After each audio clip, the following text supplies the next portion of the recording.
भक्तिभाव से सुनिए माता संतोषी की पावन कथा। बहुत समय पहले की बात है।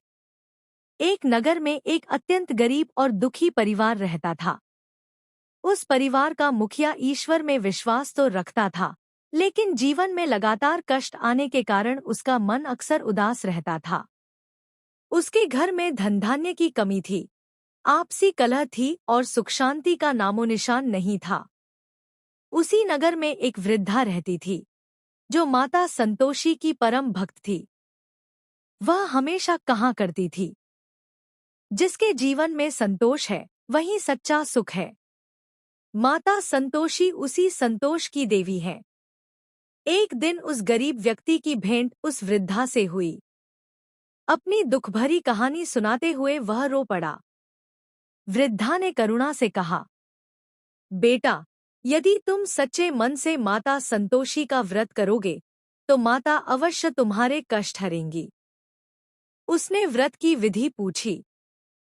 वृद्धा ने बताया, हर शुक्रवार माता का व्रत रखो, गुड़चना का प्रसाद चढ़ाओ, खट्टे पदार्थों से दूर रहो और मन में किसी से ईर्ष्या या शिकायत न रखो। सबसे जरूरी बात, संतोष रखो। गरीब व्यक्ति ने श्रद्धा से माता संतोषी का व्रत आरंभ किया। पहले ही शुक्रवार उसने माता की सच्चे मन से पूजा की और गुड़चना का प्रसाद अर्पित किया। यद्यपि उसके पास बहुत कुछ नहीं था, लेकिन जो भी था प्रेम से चढ़ाया। कुछ सप्ताह बीते।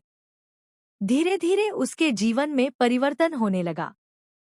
घर का झगड़ा कम होने लगा, मन शांत रहने लगा। एक दिन उसे छोटा सा काम मिल गया, जिससे घर का खर्च चलने लगा। वह हर शुक्रवार माता का धन्यवाद करता। पर परीक्षा अभी बाकी थी। एक दिन उसके पड़ोसियों ने उसे खट्टा भोजन खाने को मजबूर किया। अज्ञानवश उसने खट्टा खा लिया।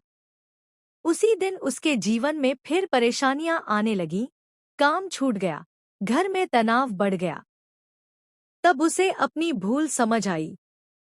उसने रो रो कर माता संतोषी से क्षमा मांगी और व्रत को और अधिक श्रद्धा से करने का संकल्प लिया। उसने न केवल खट्टा छोड़ दिया, बल्कि मन से क्रोध, लालच और असंतोष भी त्याग दिया। माता संतोषी उसकी सच्ची भक्ति से प्रसन्न हुई। एक रात माता ने उसे स्वप्न में दर्शन दिए और कहा, जो संतोष को धारण करता है उसे मैं कभी निराश नहीं करती। कुछ ही समय में उसके जीवन की